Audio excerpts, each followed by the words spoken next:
सहनावतु सहनौ भुनक्तु सह वीर्यं करवावहै तेजस्विनावधीतमस्तु मा विद्विषावहै। ओम शांति शांति शांति। नीलाम्बुजश्यामलकोमलाङ्गं सीतासमारोपितवामभागं पाणौ महासायकचारुचापं नमामि रामं रघुवंशनाथम् नमामि रामं रघुवंशनाथम् अतुलितबलधामं हेमशैलाभदेहं दनुजवनकृशानो ज्ञानिनामग्रगण्यं सकलगुणनिधानं वानराणामधीशं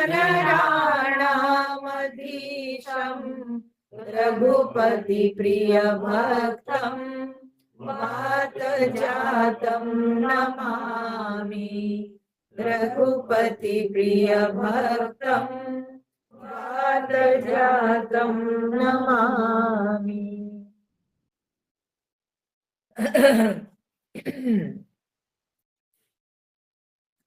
तो हम लोग देख रहे हैं एक बहुत ही रोचक विषय, एक बहुत हृदय स्पर्शी प्रसंग आया, ठीक है। और वो प्रसंग क्या है कि जब अगस्त्य ऋषि के कहने पर भगवान राम जी जाके पंचवटी में निवास करने लगे, तो उस समय गोस्वामी तुलसीदास जी वर्णन करते हैं कि उस समय पूरा वातावरण बहुत शुद्ध हो गया और आनंद ही आनंद चारों ओर अनुभव होने लगा। आनंद की जैसी की वर्षा हो रही थी। और इसी समय में एक बार जब भगवान बहुत सुखपूर्वक बैठे हुए थे, बड़े शांति से बैठे हुए थे, तो लक्ष्मण जी जाकर के अपनी जिज्ञासा व्यक्त की। तो यह जो प्रसंग है इसको कहते हैं राम गीता। कल मैंने कहा था कि हम लोग अपने शास्त्रों में अनेक प्रकार की गीता देखते हैं। सबसे प्रसिद्ध जो गीता हुई है वो है भगवद गीता। भगवान श्री कृष्ण अर्जुन को कुरुक्षेत्र के मैदान में जो उपदेश दिए हैं उसको हम लोग कहते हैं भगवद गीता। पर हमारे शास्त्रों में बहुत जगह ऐसे प्रसंग आते हैं जहां पर चाहे भगवान उपदेश देते हैं, चाहे अन्य भी मुनि ऋषि लोग उपदेश देते हैं, तो उसको विद्वानों ने गीता के नाम से ही नामित किया। तो जैसे कि रामायण में राम गीता, तो राम गीता में राम जी लक्ष्मण जी को उपदेश दे रहे। उसी प्रकार से आप भागवत में हंस गीता देखोगे, कपिल गीता देखोगे, जिसमें भगवान के कपिल मुनि का अवतार जब हुआ है, देवहूति, कर्दम और देवहूति के पुत्र रूप में भगवान जन्म लिए हैं। और उस समय जब भगवान उस अवतार में, कपिल मुनि के अवतार में अपनी माता देवहूति को ज्ञान देते हैं, तो उसको हम लोग कपिल गीता कहते हैं। ठीक है, कपिल गीता। तो ऐसे बहुत प्रकार की गीता का उल्लेख आता है। ठीक है, पांडव गीता, हंस गीता, कपिल गीता। ठीक है, और उसी प्रकार से आता भी है अवधूत गीता, है? अष्टावक्र गीता। तो अष्टावक्र गीता में कोई वहां पर भगवान का अवतार नहीं, वहां पर जो संवाद है वो ऋषि अष्टावक्र और जनक जी के बीच के संवाद है। तो जो अष्टावक्र जी जो उपदेश देते हैं जनक राजा को, तो उसको कहते हैं अष्टावक्र गीता। तो इसे बहुत प्रकार की गीता आती है। तो यहाँ पर हम लोग देखते हैं श्री राम गीता, जो कि राम जी ने उपदेश दिया है लक्ष्मण जी को। अच्छा, ये जो राम गीता है, गोस्वामी तुलसीदास जी के रामायण में राम गीता अरण्य कांड में है, तो अध्यात्म रामायण में श्री राम गीता उत्तर कांड के बाद आता है। ठीक है, ये जो गोस्वामी तुलसीदास जी ने ये जो प्रसंग छेड़ा है, ये बिल्कुल उनका अपना है, निजस्व है। मैं आपको पहले भी बताई हूं, कई एक आपको प्रसंग मिलेंगे जहां पर वो गोस्वामी तुलसीदास जी की अपनी सोच है।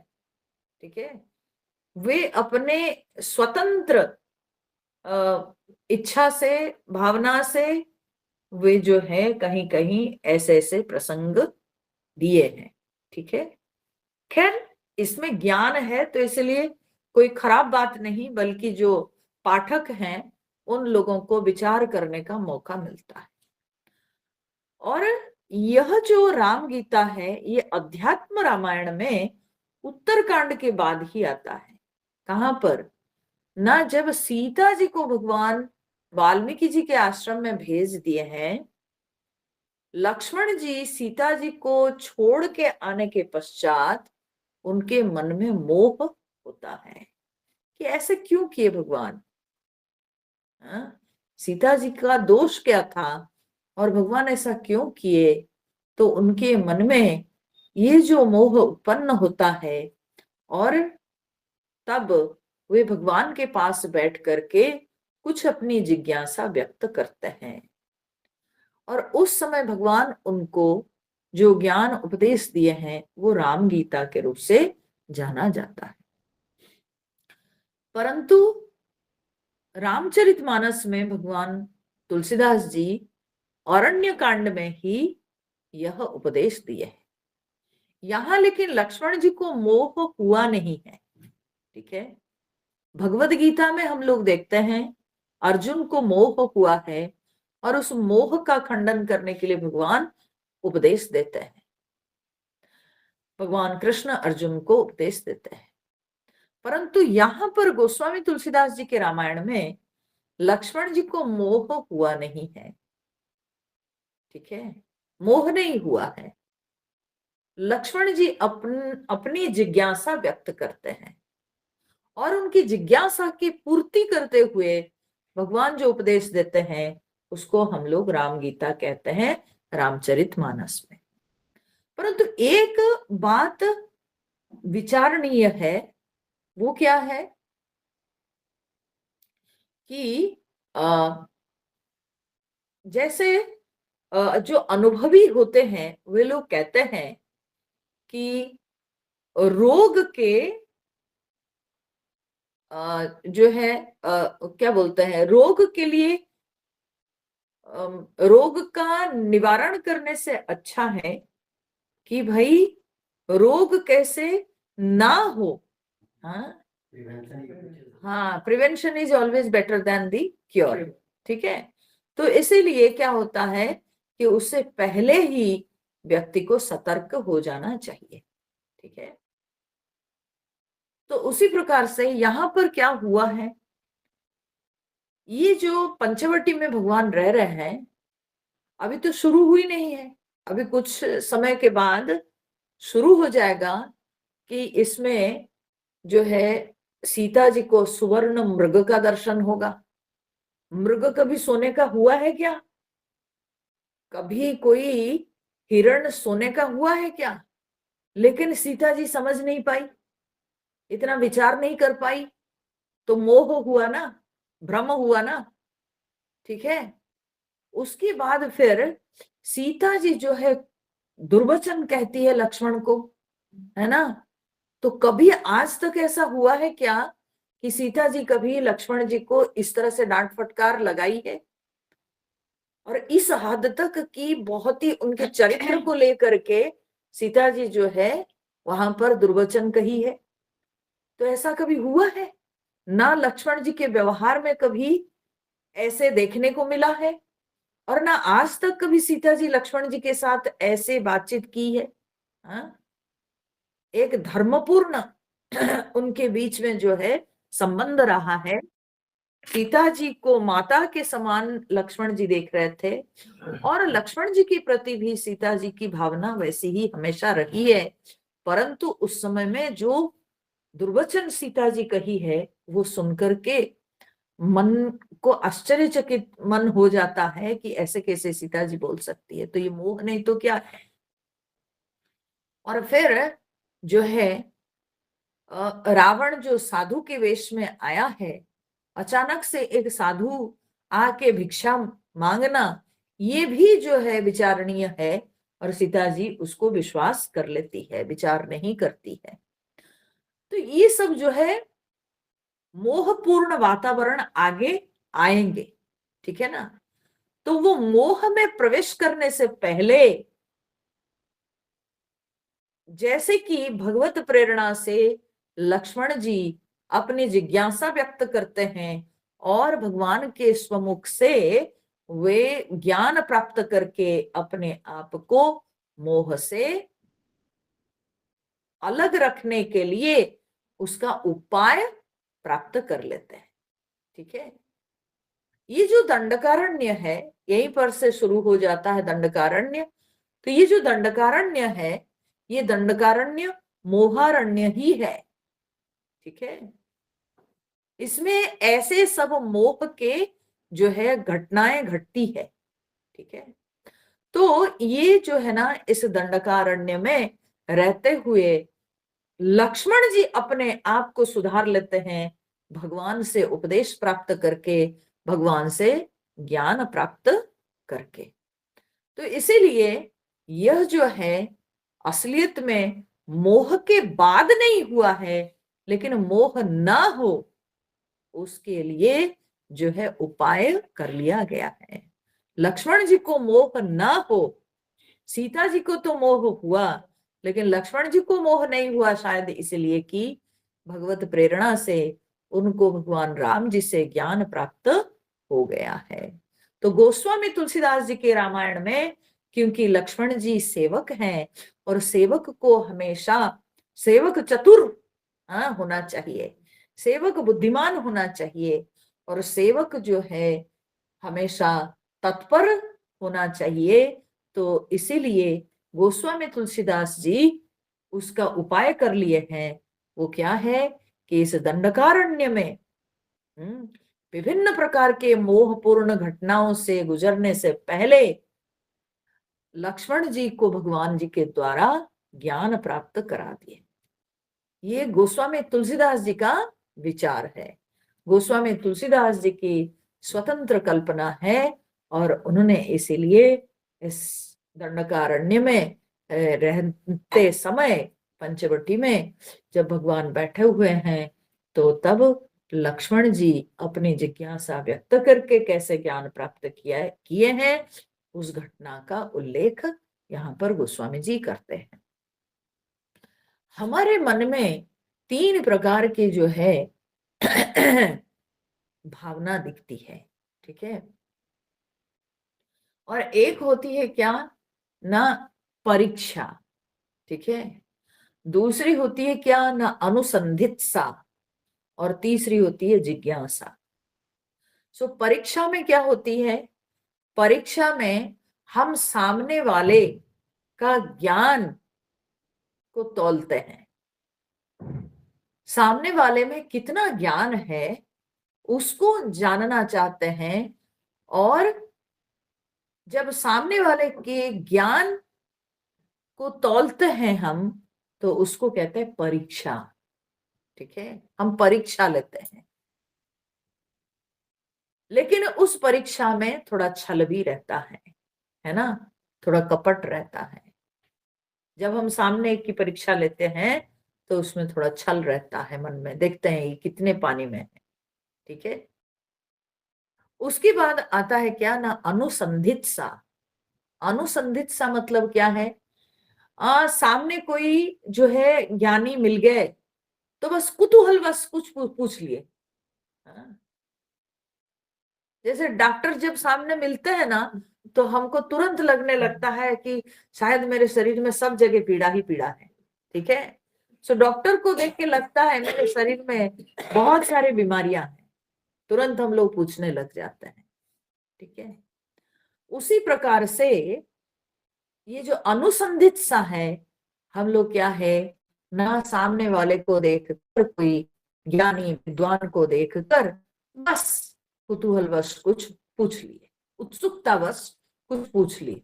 ठीक है, इसको कहते हैं अनुसंधित सा।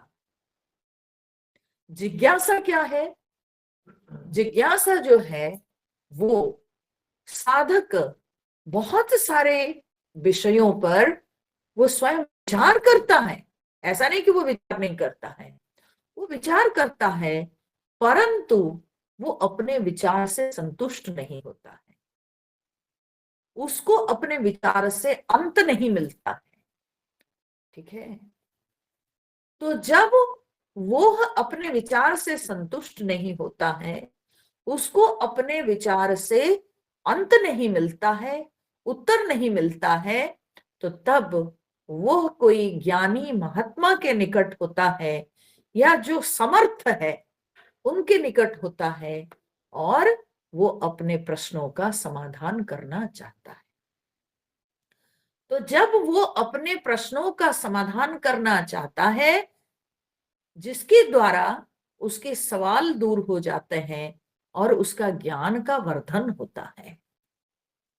ठीक है, तो वो जो संवाद होता है, वो जो भावना होती है साधक के अंदर, उसको कहते हैं जिज्ञासा, जिसमें वो अपने ज्ञान को बढ़ाने के लिए विनम्रता पूर्वक एक समर्थ व्यक्ति के निकट होकर प्रश्न करता है और उन प्रश्नों का उत्तर चाहता है। ठीक है, तो इसको कहते हैं जिज्ञासा। तो इसमें सबसे उत्तम होता है जिज्ञासा, क्योंकि अचानक उत्सुकतावश कुछ पूछ लिए, उसमें बहुत इंटरेस्ट नहीं रहता है। ठीक है, साधक के अंदर बहुत ज्यादा आग्रह नहीं रहता है, कुछ अचानक मन में आ गया, पूछ लिए, बस बात खत्म। वो पूछने का मतलब मुझे उत्तर को स्वीकार करना वो नहीं, बस पूछना है, पूछ ले, हो गया। ठीक है, जो कि अनुसंधित सा है। परीक्षा में भी हम सामने वाले को तौलते हैं, सामने वाले का टेस्ट लेते हैं, उसमें भी अपना कोई खास फायदा नहीं होता है। पर जिज्ञासा में हमेशा व्यक्ति अपने ज्ञान के वर्धन के लिए अपने सारे सवालों का वो स्वयं विचार किया है, लेकिन वो अपने विचार से संतुष्ट नहीं होता है, अपने विचार को अंत तक नहीं पहुंचा पाता है, तो तभी वो कोई ज्ञानी समर्थ विद्वान के पास जाकर के अपने प्रश्नों का समाधान चाहता है, और वो जो है अपने विचार को अंत तक पहुंचाना चाहता है। तो उसमें जो है साधक के भी क्या बोलते हैं, उन्नति होती है, और जो कहने वाला होता है उसको भी बहुत आनंद मिलता है कि कोई पात्र है, कोई सत्पात्र उसको प्राप्त हुआ, जिसको उसको ज्ञान देना चाहिए।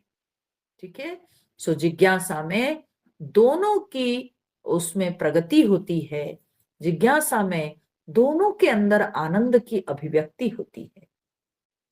साधक को भी आनंद अनुभव होता है, उसकी जिज्ञासा की पूर्ति होती है, और जो महात्मा, जो विद्वान, जो ज्ञानी व्यक्ति प्रश्न का उत्तर करते हैं, समाधान करते हैं, उनके अंदर भी आनंद की अनुभूति होती है कि कोई सत्पात्र उनके ज्ञान को ग्रहण कर रहा है।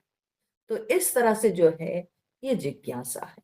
तो लक्ष्मण जी जिज्ञासा पूर्वक भगवान राम जी के निकट हुए। ठीक है, क्यों? क्योंकि दिया जाता है, एक बार प्रभु सुख आसीना, लक्ष्मण वचन कहे छलहीना। लक्ष्मण जी छलहीन होकर के वचन कहते हैं। ठीक है, तो वो कोई राम जी की परीक्षा लेने नहीं जा रहे हैं। ठीक है, उनके मन में कोई छल नहीं, कोई कपटता नहीं। और जब वे देखते हैं कि भगवान एकदम शांत मुद्रा में बैठे हुए हैं, भगवान जब स्थिरचित्त होकर बैठे हुए हैं, तब लक्ष्मण जी जा करके प्रश्न करते हैं। इसमें एक बात और भी है, लक्ष्मण जी की जिज्ञासा तो दिखती ही है, एक बात और भी है कि कब पूछना चाहिए। ठीक है, कब पूछना चाहिए। हाँ,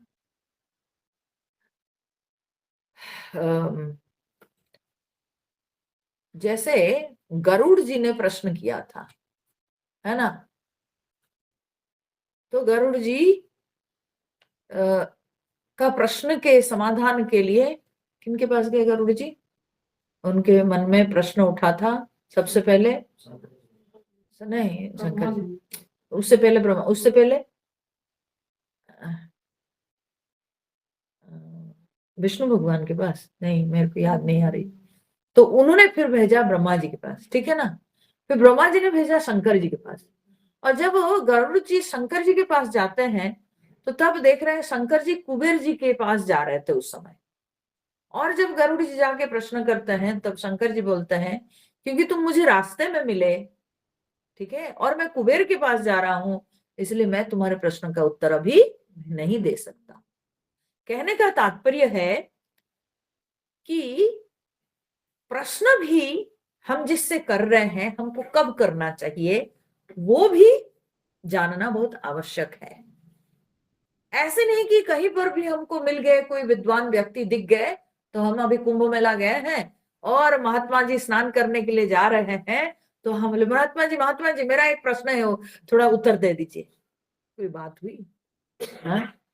महात्मा जी दौड़ते चले जा रहे हैं भोर में स्नान करने के लिए, और हम महात्मा जी के पीछा पकड़ के बोलेंगे कि महात्मा जी आप मेरे प्रश्न का उत्तर दे दीजिए। ये कोई समय थोड़ी हुआ, ऐसा नहीं होना चाहिए। तो हम जिनसे अपना प्रश्नों का उत्तर चाहते हैं, पहले वो शांत मुद्रा में तो हो। अगर वो स्वयं शांत मुद्रा में नहीं होगा, अगर उसका मन स्थिर नहीं होगा, तो वो कैसे सही उत्तर दे पाएगा? भाई ज्ञानी हुआ इसका अर्थ नहीं है कि उसका ज्ञान जैसे पॉकेट में है, निकाल दिया बस दे दिया, यूं ले लो, है ना? ऐसे थोड़ी होता है। तो उसको भी शांत भाव में रह करके, उत्तर देने वाले को शांत भाव में रह करके विचार करके, प्रश्नकर्ता के लक्षण को देखकर, प्रश्नकर्ता के स्तर को समझकर उसको उत्तर देना होता है। तो इसके लिए चाहिए जो उत्तर देने वाला है उसको भी गंभीर भाव में, शांत भाव में रहना जरूरी है। तो इसीलिए जब लक्ष्मण जी देखते हैं कि एक बार भगवान बड़े शांत मुद्रा में बैठे हुए हैं, तब लक्ष्मण जी को लगता है कि अभी भगवान उत्तर देने, मेरी जिज्ञासा की पूर्ति करने की स्थिति में है, तो अभी अगर हम जाएंगे तो हमको ज्ञान का उपदेश प्राप्त होगा। ये समझना बहुत आवश्यक है। ठीक है, तो हर जगह प्रश्न करने से हमको सही उत्तर नहीं प्राप्त होता है।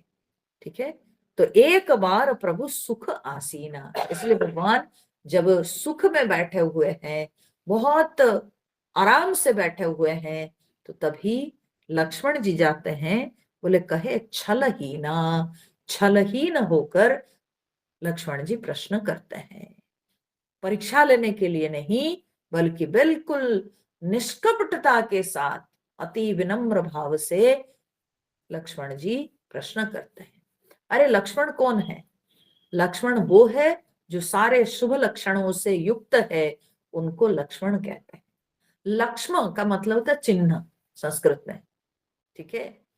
तो जो सारे शुभ लक्षणों से, शुभ चिन्हों से युक्त हैं, वे है लक्ष्मण। सो लक्ष्मण जी कोई साधारण नहीं थे।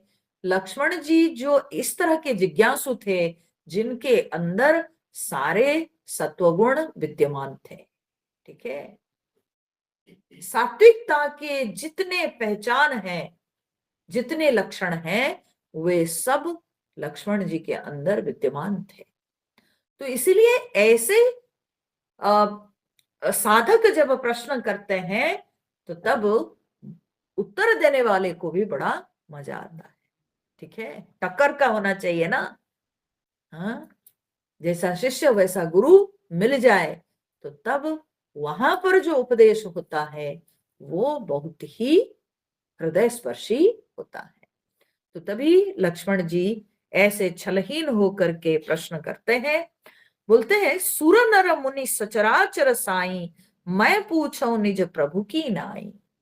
बोलते हैं कि सुर नर मुनि सचराचर साई, आप सुर नर मुनि सचर अचर सबके स्वामी हैं।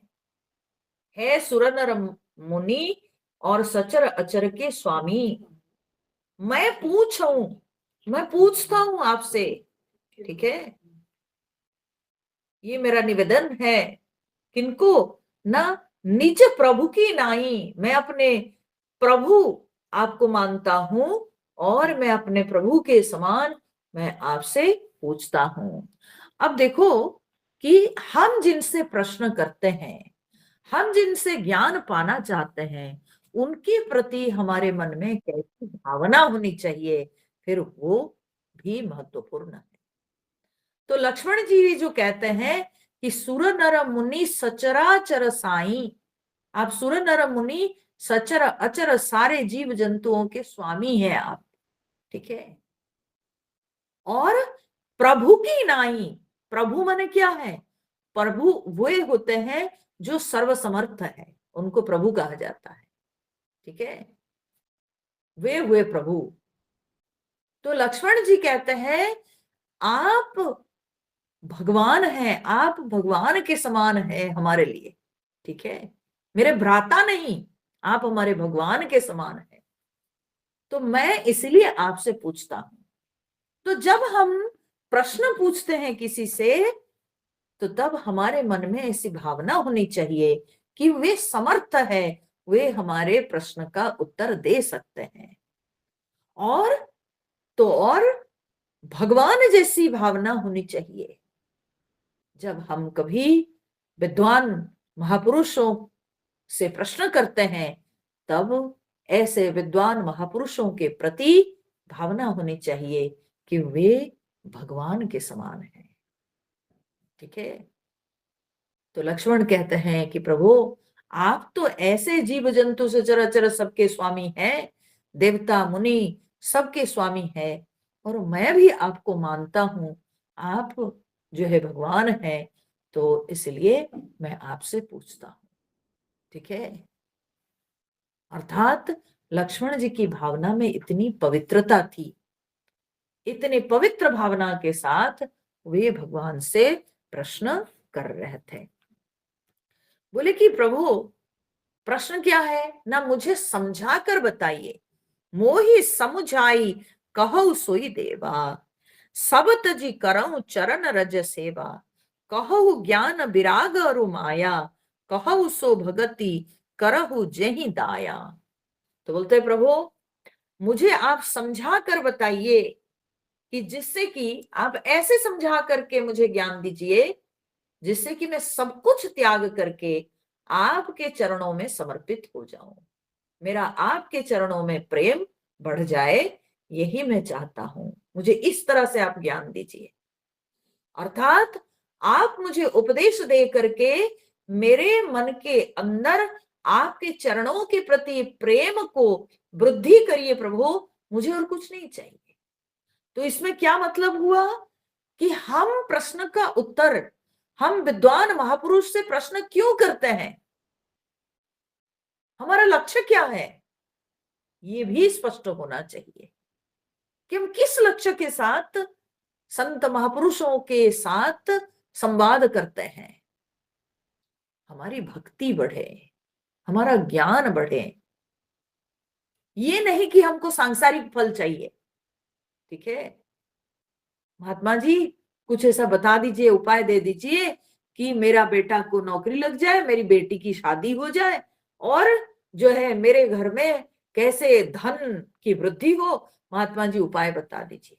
अरे एक आध्यात्मिक पुरुष के पास जाकर अगर आप सांसारिक इच्छा रखे, तब तो आप खो दिए उस मौका को। ठीक है, तो इसलिए हम क्यों आखिर महात्मा महापुरुषों से प्रश्न करते हैं। आप समझ रहे हैं मैं कैसे एक एक स्टेप समझा रही हूं कि कब पूछना चाहिए, हैं कौन एक उचित जिज्ञासु है, और फिर क्यों पूछना है। ठीक है, पूछना इसलिए है कि हमारी भक्ति बढ़े, हमारा ज्ञान बढ़े। क्योंकि जब व्यक्ति के जीवन में ज्ञान और भक्ति का उद्रेक होता है, तब उसके जीवन में सारा दुख शोक मोह सब कुछ दूर हो जाता है। क्योंकि दुख शोक मोह को दूर करने का उपाय है भक्ति ज्ञान। ठीक है, बिना ज्ञान भक्ति के कभी व्यक्ति के जीवन से दुख शोक मोह दूर नहीं होता है। तो इसीलिए लक्ष्य ये होना चाहिए, जब हम कोई महात्मा के निकट होकर प्रश्न करते हैं, तब हमारा उद्देश्य केवल यही होना चाहिए कि मेरे अंदर भक्ति की वृद्धि हो, मेरे ज्ञान स्पष्ट हो मेरे अंदर, जिससे कि मेरे जीवन के सारे दुख का निवारण हो जाए, हमेशा हमेशा के लिए। हाँ, शास्त्र कहता है आत्यंतिक दुख निवृत्ति, आत्यंतिक सुख प्राप्ति। ठीक है, तो हम सबका लक्ष्य यही होना चाहिए कि आत्यंतिक सुख प्राप्ति, माने अत्यंत सुख, जो सुख कभी नहीं हम खोएंगे, ऐसा सुख हमको मिलना चाहिए। और आत्यंतिक दुख निवृत्ति अर्थात हमेशा हमेशा के लिए दुख की निवृत्ति हो जाए। ठीक है, ऐसी स्थिति हमको प्राप्त हो, और वो होता है जब हमको ज्ञान और भक्ति की प्राप्ति होती है। और वही बात लक्ष्मण जी यहाँ पर कहते हैं कि प्रभु आप ऐसे समझा के हमको बताइए जिससे कि मेरे मन में आपके चरणों के प्रति प्रेम बढ़ जाए, मैं सदा आपके चरणों में समर्पित हो जाऊं। और कहु ज्ञान विराग और माया, कहु सो भगति करहु जेहि दाया। ठीक है, तो आप प्रभु कहिए हमको ज्ञान क्या है, वैराग्य क्या है, और माया क्या है। हाँ? आप हमें ये समझा के बताइए। और कहु सो भगति, और वो भक्ति क्या है जिससे कि आपकी दया प्राप्त हो जाती है, तो उस भक्ति के बारे में भी आप हमें ज्ञान कराइए। तो इससे स्पष्ट होता है कि क्या पूछना चाहिए महात्मा से। जब विद्वान व्यक्ति सामने हो तो क्या पूछना चाहिए, विषय क्या होना चाहिए। तो हमारा विषय जो है वो ज्ञान का विषय, वैराग्य का विषय, भक्ति का विषय होना चाहिए। ठीक है, वो ना होकर बहुत बार लोग क्या है ना, साधु संत महात्माओं के पास भी बैठ करके सांसारिक चर्चा करते रहते हैं। वो नहीं होना चाहिए। हमारा विषय जो है ज्ञान वैराग्य भक्ति होनी चाहिए। तो यहाँ पर लक्ष्मण जी इसलिए कहते हैं कि प्रभु हमको इस विषय में आप स्पष्ट करिए। ईश्वर जीव भेद प्रभु, और फिर ईश्वर और जीव का क्या भेद है। हाँ? कौन है ईश्वर, कौन है जीव, इन दोनों में क्या भेद है, जीव और ईश्वर में भेद किस तरह का है, कैसा भेद है, तो वो हमको आप समझाइए। सकल कहूं समझाई, ये सब कुछ को आप समझा के बताइए, ठीक है। जाते होई चरण रति, लेकिन देखिए वो बार बार यही बात बोलते हैं, बोलते हैं मुझे ये सब ज्ञान चाहिए क्यों, मुझे चाहिए ये ज्ञान इसलिए कि ये ज्ञान प्राप्त करके मेरा प्रेम आपके चरणों में हो, ठीक है। लक्ष्मण जी का उद्देश्य और कुछ नहीं, भगवान के चरणों में प्रेम। बोले मुझे इसलिए ये सब विषय स्पष्ट होना है, माया के विषय में जानूंगा तो माया से मुक्त हो जाऊंगा, वैराग्य के विषय में जानूंगा तो मैं अपने वैराग्य को दृढ़ कर पाऊंगा, ठीक है। भक्ति के विषय में आपसे सुनूंगा तो मैं आपके चरणों में समर्पित हो जाऊंगा। तो इस तरह से जो है मैं अपने आप को पूर्ण रूप से समर्पित कर सकता हूं, आपके चरणों में मेरा प्रेम सदा के लिए बना रहेगा, इसीलिए मैं चाहता हूं ये विषय में ज्ञान प्राप्त करना।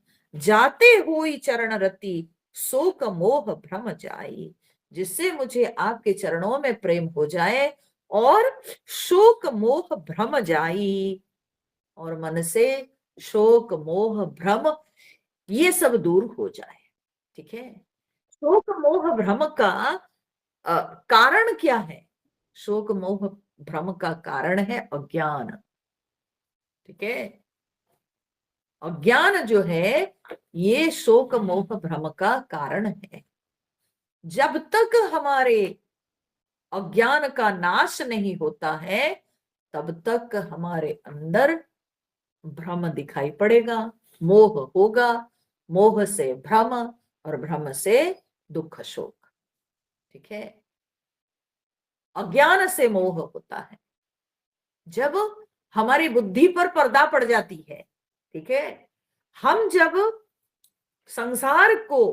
संसार अनित्य है ये बात को हम जब तक समझ नहीं पाते हैं, हाँ, संसार को सत्य मान बैठे हैं, तो यही हमारा अज्ञान है, ठीक है।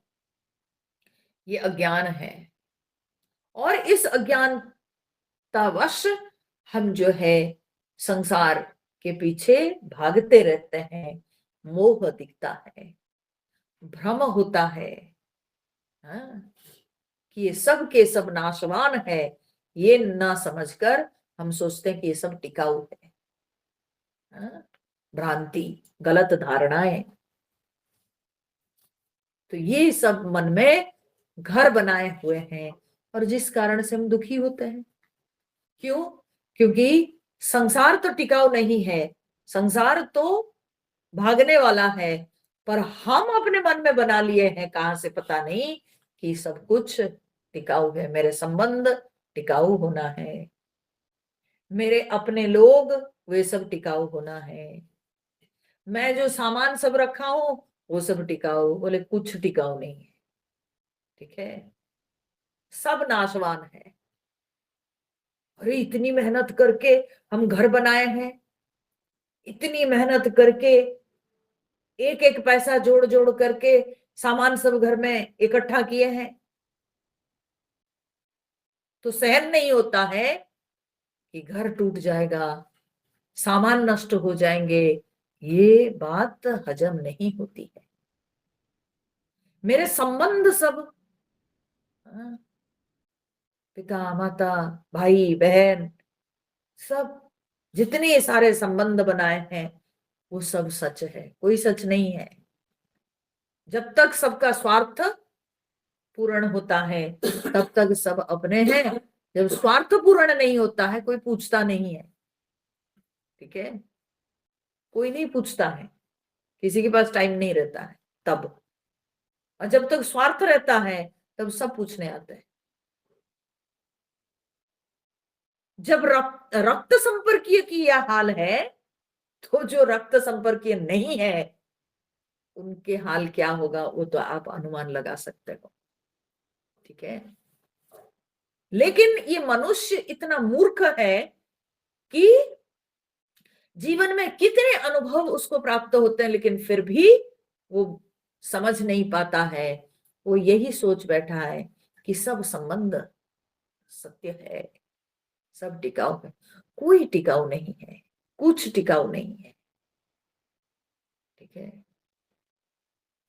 उस दिन हम लोग पढ़े थे ना, गोस्वामी तुलसीदास जी जो लिखे थे कि पत्नी का ये जो अत्रि अनुसुईया जी जब सीता जी को है पतिव्रता नारी के ये दे रही थी, तो बोली कि जितने सारे संबंध है वो सब के सब क्षणिक है।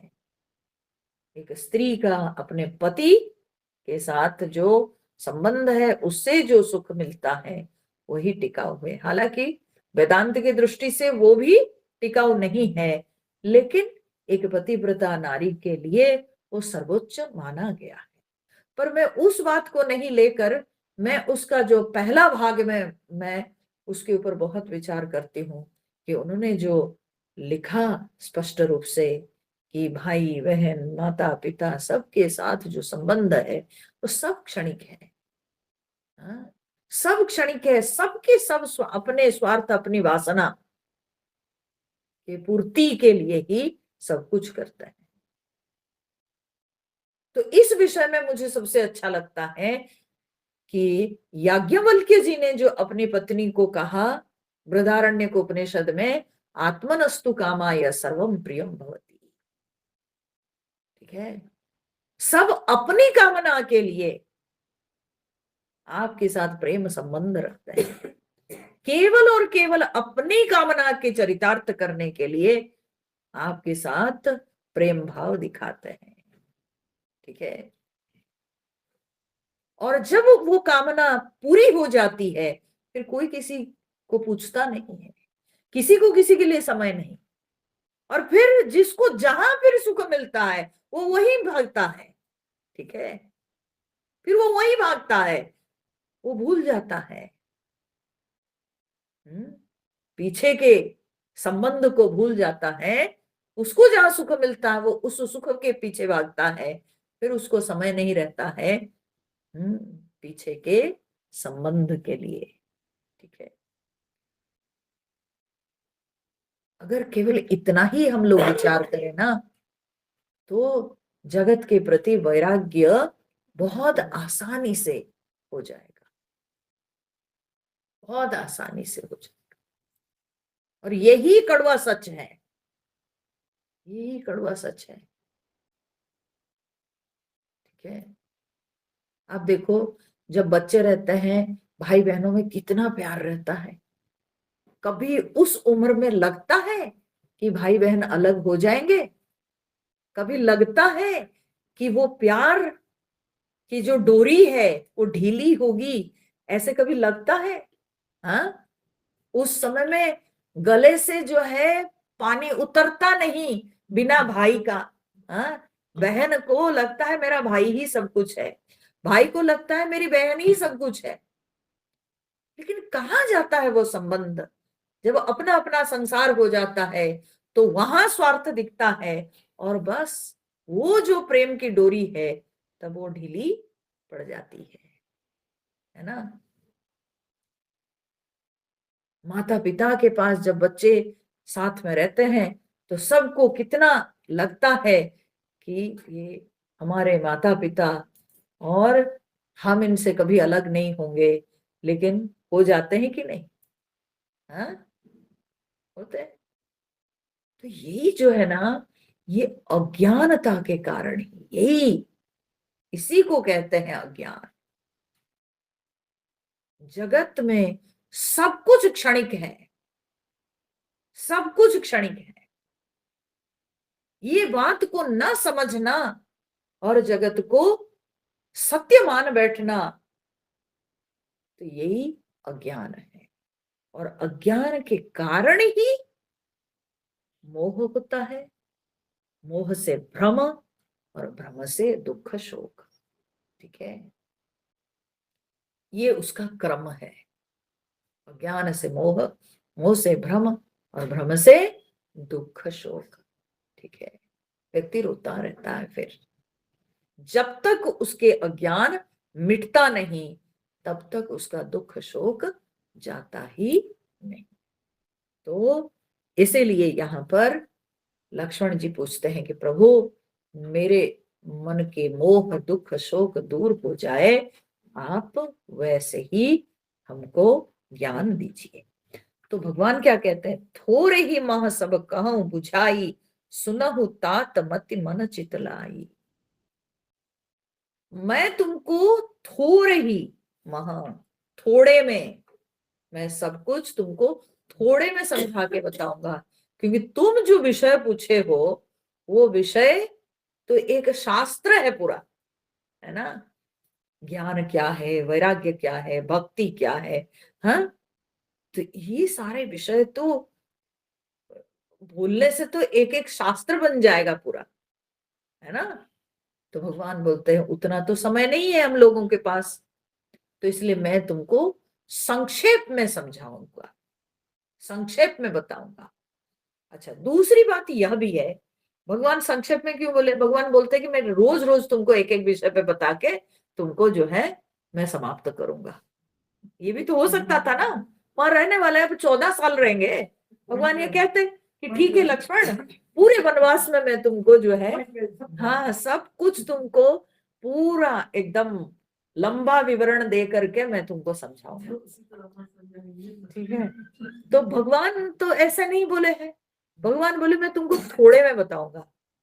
तो थोड़े में बताऊंगा क्यों, क्योंकि भगवान जानते थे लक्ष्मण जी सात्विक व्यक्ति है, लक्ष्मण जी को इतना समझाने की जरूरत नहीं है। आपने कहा ना, उसी तरह से अम्मा समझाएगी, एक एक करके समझाएगी, पता नहीं राम गीता में फंस जाएगी, है ना। तो मेरे को एक क्लास में भी हो सकता था ये राम गीता पूरा जो है 2 दोहा को खत्म करना कोई बड़ी बात नहीं थी, अर्थ करके मैं चली जाती। ठीक है, अंतर ये है कि राम जी के सामने लक्ष्मण जी और मेरे सामने आप लोग हैं।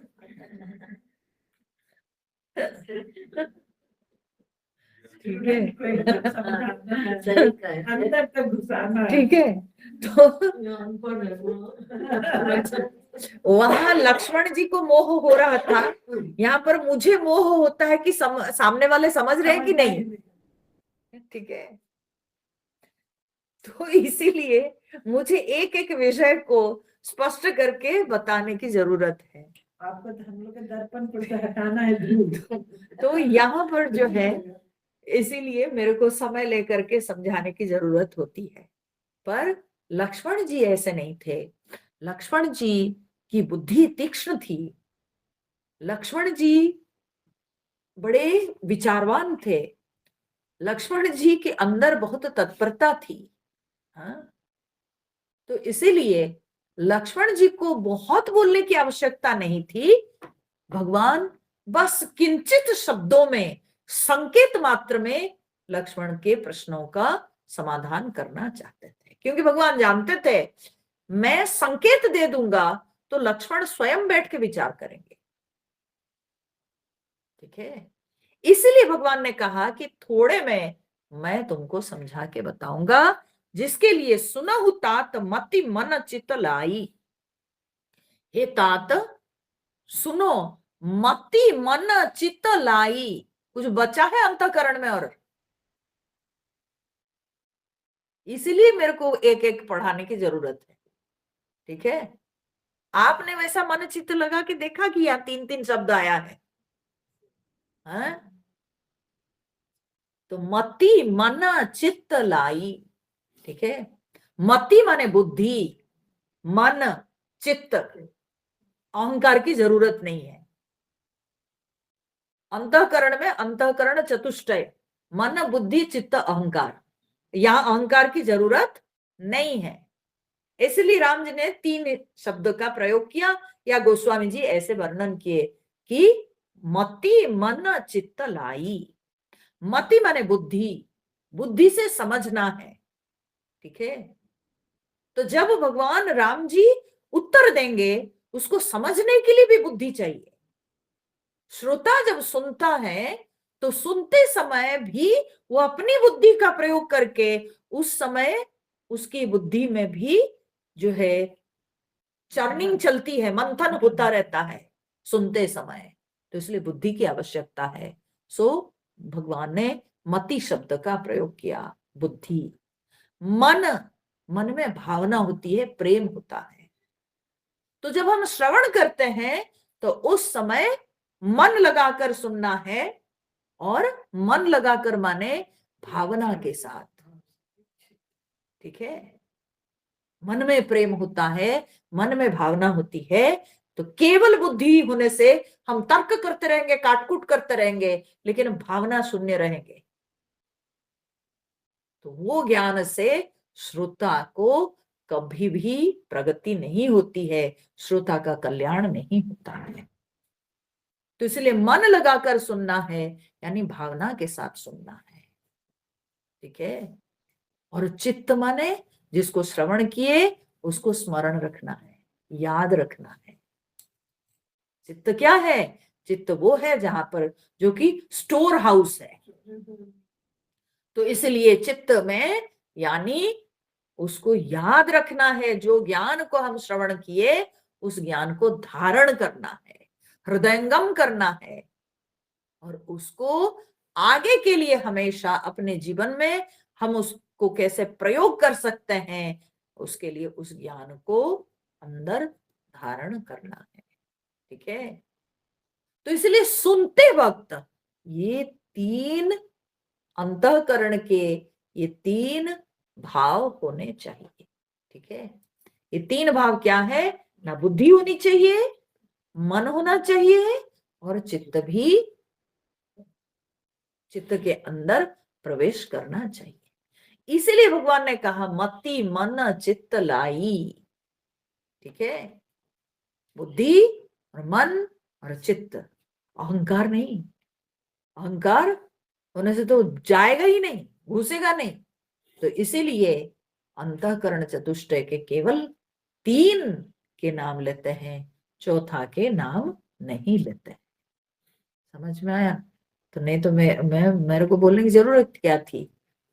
हाँ, आप तो ध्यान भी नहीं देते होंगे। मति मन चित्त लाई, मन लगा के सुनना बेटा, भगवान बोल दिए। ठीक है, तो केवल मन लगाने से नहीं होगा, बुद्धि भी लगाने की जरूरत है, और चित्त में यानी उसको स्मरण रखना चाहिए। ठीक है, स्थिर होकर के श्रवण करना है, जिससे कि वक्ता के मुख से निकलकर उस श्रोता के हृदय में प्रवेश कर जाए। ठीक है, अब भगवान शुरू करते हैं उपदेश। तो भगवान क्या उपदेश देते हैं? सबसे पहले भगवान माया को एक्सप्लेन करते हैं। तो बोलते भगवान, मैंने कहा था ज्ञान विराग, पहले ज्ञान बताओ, फिर वैराग्य बताओ, फिर जो है आप माया के विषय में बताओ।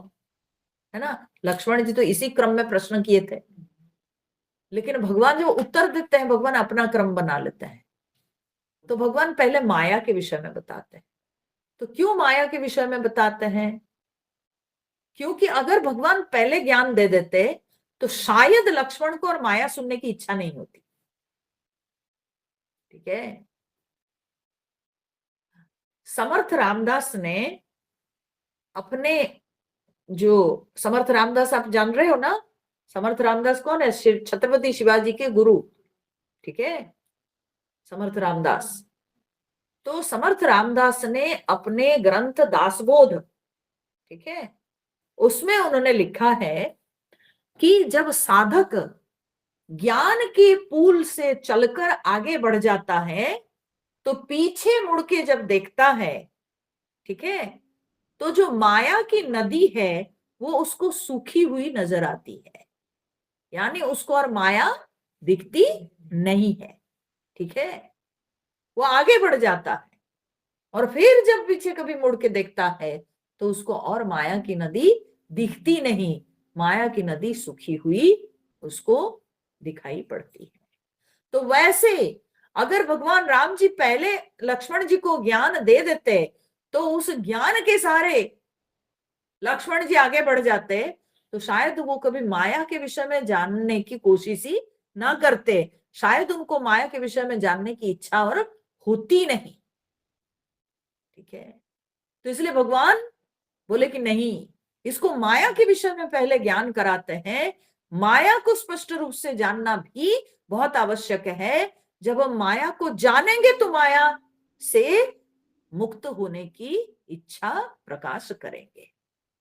माया के लक्षण को जब हम समझेंगे तो माया के प्रति हमारे मन में वैराग्य उत्पन्न होगा।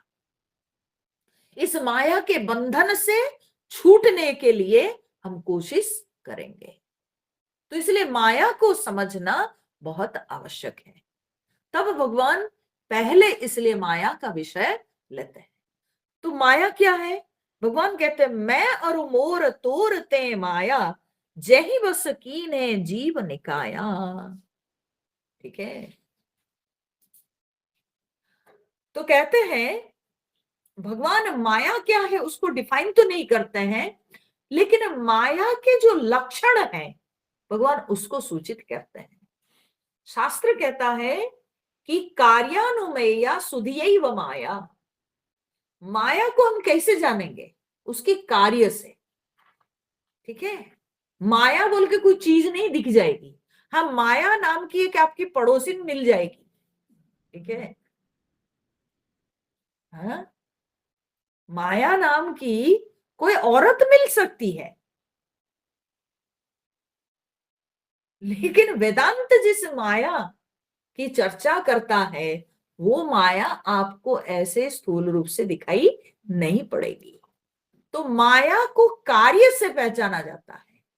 कार्यानुमेय, वो कार्य से अनुमेय है, कार्य से वो अनुमान किया जा सकता है। ठीक है। कार्यानुमेया सुधीव माया, माया को कार्य से अनुमान करके समझना आवश्यक है। उसके कार्य से, तो उसके लक्षणों से माया को पहचाना जाता है। तो इसलिए भगवान वो लक्षण को बताते हैं कि माया के लक्षण क्या है। तो मैं और मोर तोरते माया, भगवान ने वो लक्षण बताए। यहां पर कहते हैं मैं और मेरा, तू और तेरा, यही तो माया है। हाँ? आदमी इसी में जिंदगी भर जो है उलझा हुआ है और नाच रहा है। ठीक है। हाँ? ये मेरा, ये तेरा। ठीक है। ये मेरा घर, ये तेरा घर। हाँ? बस ये मेरा आंगन, वो तेरा आंगन। ये मेरी जमीन, ये तेरी जमीन। ठीक है। इसी में उलझा हुआ, देश देश में लड़ाई झगड़ा, पड़ोसी पड़ोसी में लड़ाई झगड़ा, भाई भाई में लड़ाई झगड़ा। क्यों? केवल ये मैं और मेरा, तू और तेरा। ठीक है। अहंता और ममता, मैं अहंकार और मेरा ममता, अहंता और ममता का खेल। तो माया में क्या है? माया में अहम और मम, यही दो चीज मुख्य रूप से दिखाई पड़ते हैं। ठीक है। मैं कौन हूं तुम जानते हो? माया। ठीक है। जब कभी ऐसे लोग सामने आ जाए ना, हाँ, सीना तान के बोलते हैं तुमको पता है मैं कौन हूं, तो बोलो देखो माया माया। हाँ, फंसा हुआ है माया में। अरे ये मेरा है, ये मेरा घर, ये मेरी गाड़ी, ये मेरा मेरा बंगला। हाँ, ये सब मेरा मेरा। तो मैं और मेरा, तू और तेरा। ठीक है। ये जो भेद, यही जो है माया है। माया बोल के कोई आपको औरत दिखेगी नहीं, भगवान की शक्ति है, हाँ, भगवान की स्त्री है, कोई ऐसे नहीं दिखेगी। यही है माया। और अपने मन को टटोलना है। अपने मन के किस किस कोने में ये सब भाव पड़े हुए हैं, किन किन वस्तुओं को लेकर के ये भाव हमारे मन में पड़े हुए हैं, उसको थोड़ा समझना आवश्यक है। ठीक है। हम लोग करते रहते हैं मैं, हाँ, बकरी के समान मैं करते रहते हैं। मेरा मेरा जही बस कीन्हे जीव निकाया, जो सारे जीवों को, जीव के समूह को अपने वश में कर रखी है। ठीक है, माया के वश में सब है इस दुनिया में। कौन माया से मुक्त हो सकता है?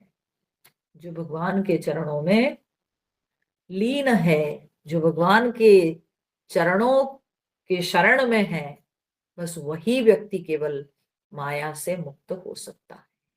ठीक है, नहीं तो सबके सब मायाग्रस्त है, सबके सब। जिसको देखो वो फंसा हुआ है माया में। समझ में आ रहा है? दूसरे को सोचना बहुत आसान है, लेकिन अपने को हम लोग, इसलिए मैं क्या बोली, ध्यान से सुने होंगे तो, मैं बोले अपने मन में टटोलो, अपने मन को टटोलो कि मन के किस किस कोने में ये भाव सब पड़े हुए हैं। ठीक है ना, हर कोने में पड़े हुए हैं, है ना। घर को लेकर, अपने बच्चों को लेकर, ये मेरे बच्चे, ये इसी से तो भगवत गीता शुरू शुरू होती है ना। धृतराष्ट्र ने यही पूछा, मामका पांडवा च एव किम अकुर्वत संजय।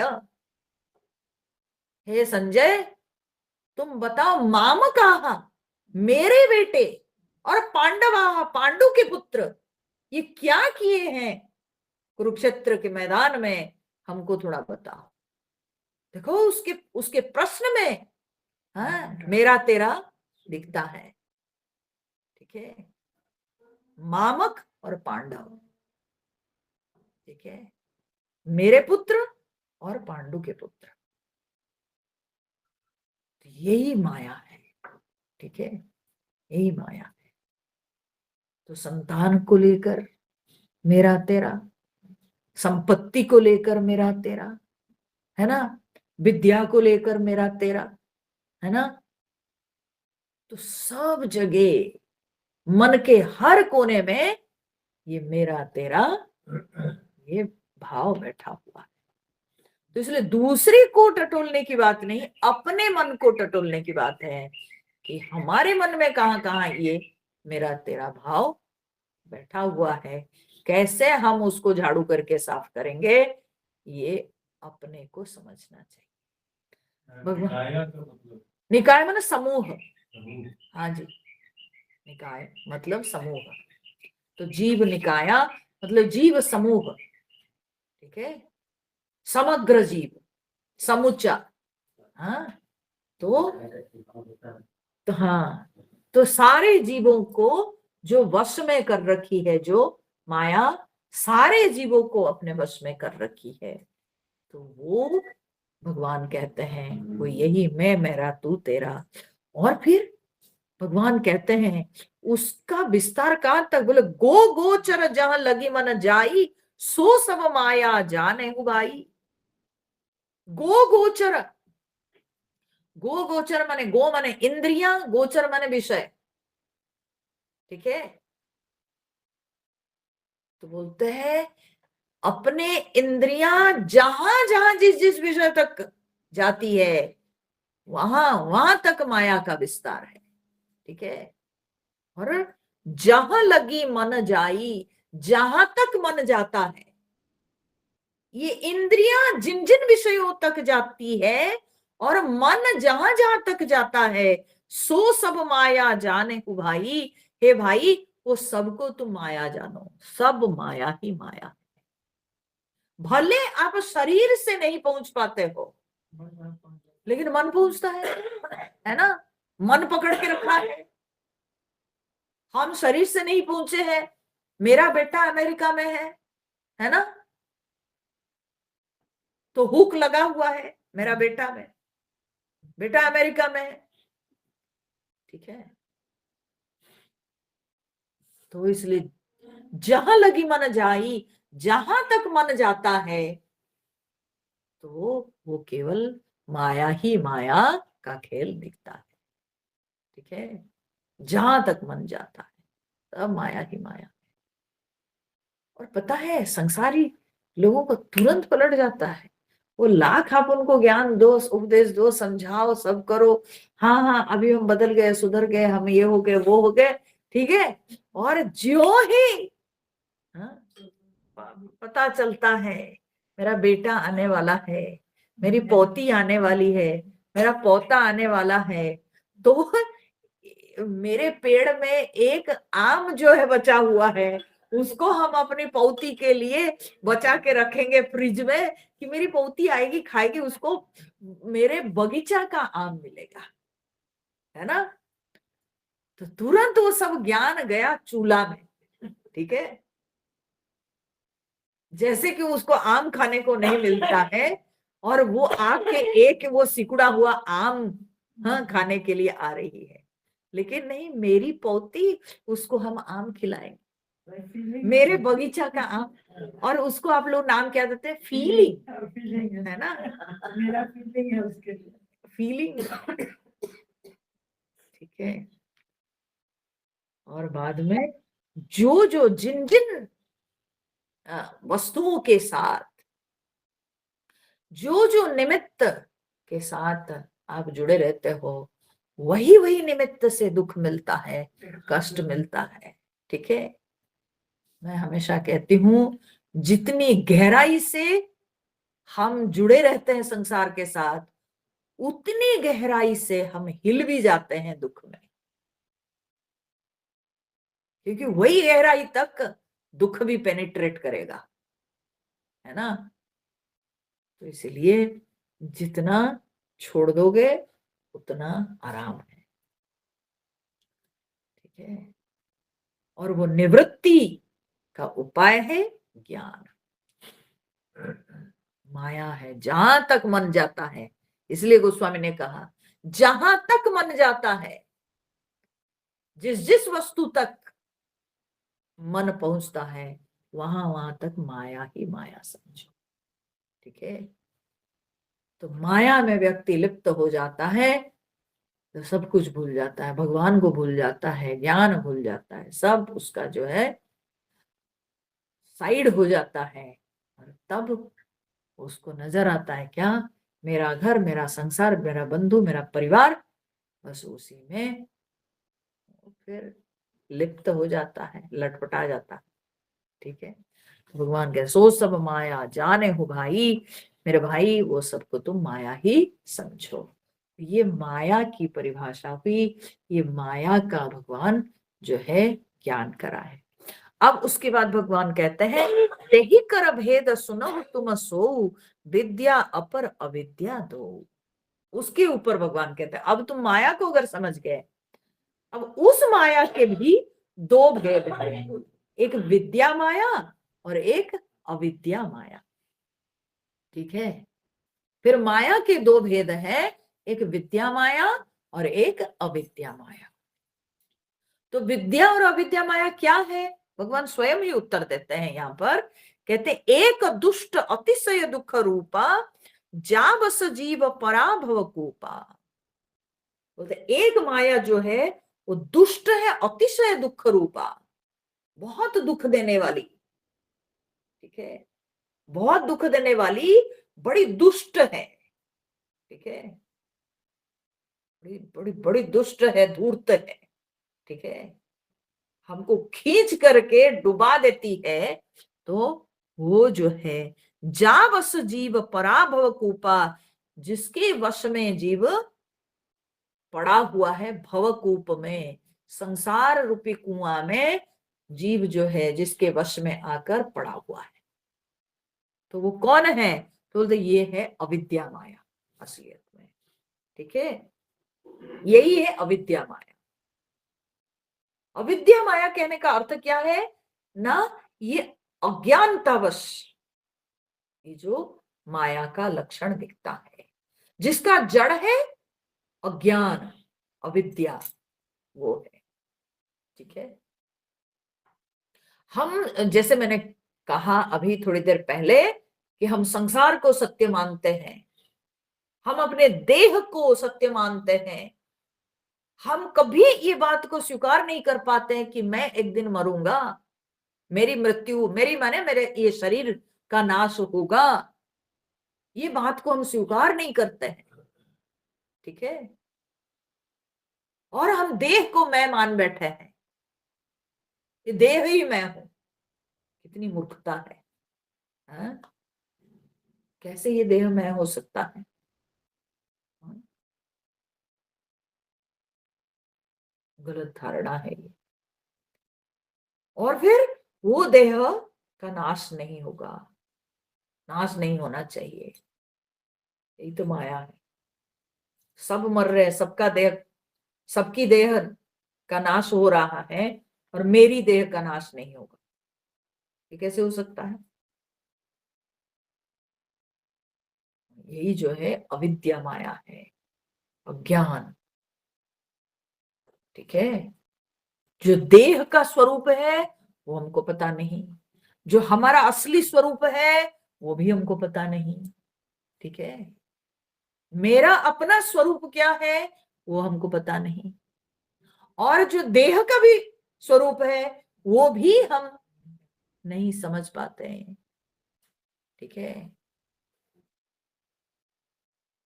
तो यही माया है, इसी को कहते हैं अविद्या माया। ठीक है, अज्ञान से ये माया उत्पन्न हुई है। तो ये अविद्या माया है जो कि हमको बहुत दुख देती है, कष्ट देती है, बहुत पीड़ा देती है, अविद्या माया। और इसी माया के चलते जीव संसार में चक्कर काट रहा है, पुनरपि जननम पुनरपि मरणम पुनरपि जननी जठरे शयनम, चक्कर काट रहा है। ठीक है, इसी अविद्या माया के कारण। और दूसरी एक माया है जो कि विद्या माया है। भगवान क्या कहते हैं? एक रचई जग गुण बस जाके।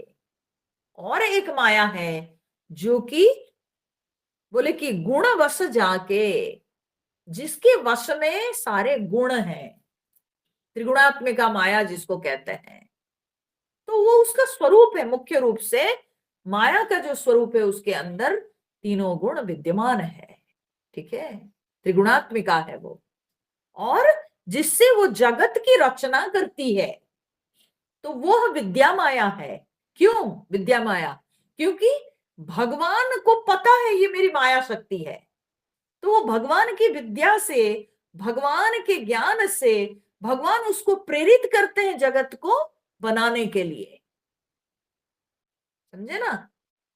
एक जीव के अज्ञान से माया होती है, वो अविद्या माया। जीव अपने स्वरूप को नहीं समझ पाता है, उसकी अज्ञानता के कारण वो माया के बंधन में पड़ा हुआ है। ठीक है ना? जीव के अज्ञान से माया। और दूसरी है विद्या माया। वो विद्या माया क्यों? क्योंकि वो भगवान की जो है शक्ति है, और भगवान को पूरी तरह से पता है कि मैं अपनी शक्ति को प्रेरित कर रहा हूं, मैं अपनी शक्ति को अभी जो है निर्देश देता हूं, तो इसलिए वो विद्या माया है। वो विद्या माया है। किसकी विद्या? परमात्मा की विद्या। भगवान को पता है भगवान की शक्ति, है ना? तो इसीलिए वो भगवान से प्रेरित होकर के, वो त्रिगुणात्मिका है, अपने तीनों गुणों की सहायता लेकर वो माया जो है जगत की रचना करती है। उसका रोल उतना ही है, भगवान उसको वही निर्देश दिए हैं, और वो भगवान के निर्देश को पालन करती है। भगवान के संकल्प के अनुसार वो जो है जगत की रचना करती है।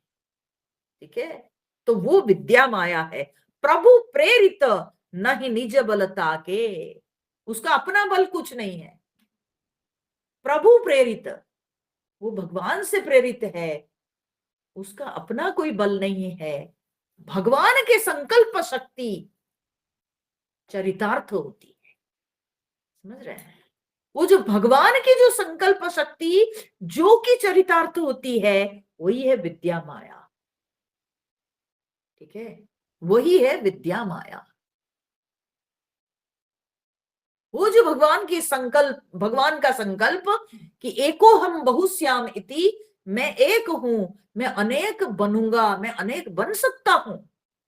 ठीक है, मैं अनेक बन सकता हूं। तो भगवान रियलाइज करते अपने अनंत शक्ति के बारे में। भगवान स्वयं अपने अनंत शक्ति को अब विस्तार करना चाहते हैं। तो इसमें भगवान को अपनी शक्ति के बारे में पूर्ण ज्ञान है। इसलिए विद्या माया, इस शब्द को अच्छी तरह से समझिए।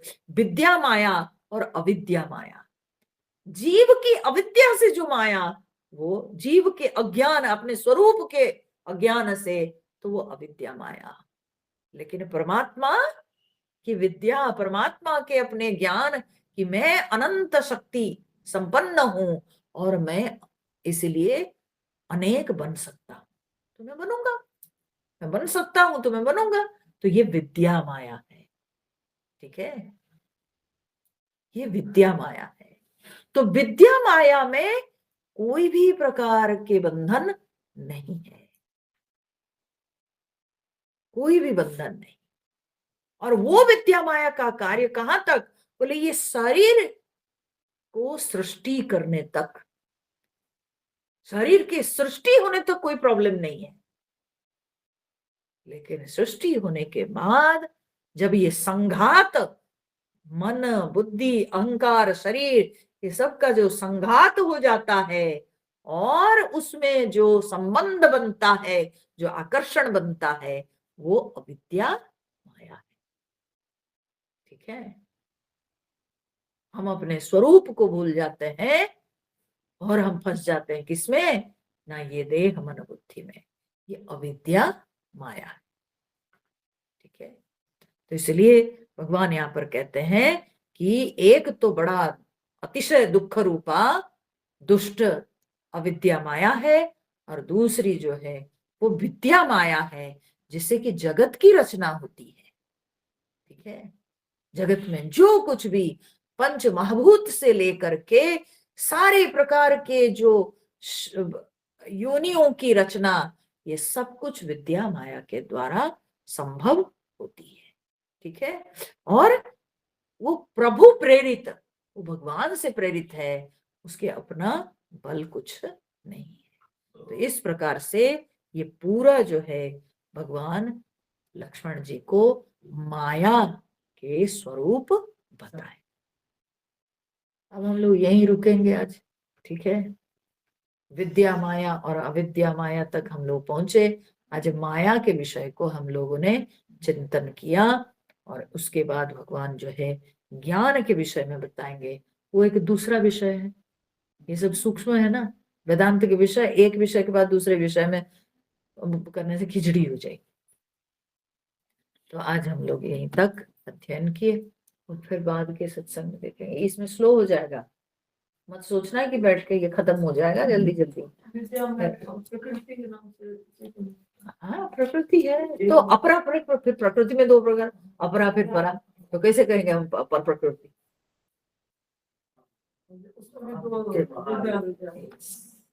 इसलिए हाँ, तो उसमें फिर अपरा जो अविद्या माया है वो अपरा प्रकृति, जो विद्या माया है वो परा प्रकृति। ठीक है, तो इस तरह से ये जो है माया का स्वरूप भगवान ने बताया। ठीक है, तो माया में रहिए, बाद में ज्ञान मिलेगा। हाँ, थोड़ा माया में चक्कर काटिए, हाँ, उसके बाद ज्ञान की ओर बढ़ेंगे। नहीं छूटेगा। नारायण नारायण। श्री राम जय राम, जय जय राम। श्री राम जय राम, जय जय राम। श्री राम जय राम, जय जय राम। श्री राम जय राम, जय जय राम। श्री राम जय राम, जय जय राम। श्री राम जय राम, जय जय राम। श्री राम जय राम, जय जय राम। श्री राम जय राम जय जय राम, सीता राम जय हनुमान। बोलिए सियावर रामचंद्र भगवान की जय, पवन सुत हनुमान की जय, उमापति महादेव की जय। बोलो भाई सब संतन की जय। ओम पूर्णमद पूर्णमिदं पूर्णमुदच्यते पूर्णस्य पूर्णमादाय पूर्णमादाय पूर्णमेवावशिष्यते। ओम शांति शांति शांति। हरि ओम। श्री गुरुभ्यो नमः। हरि ओम।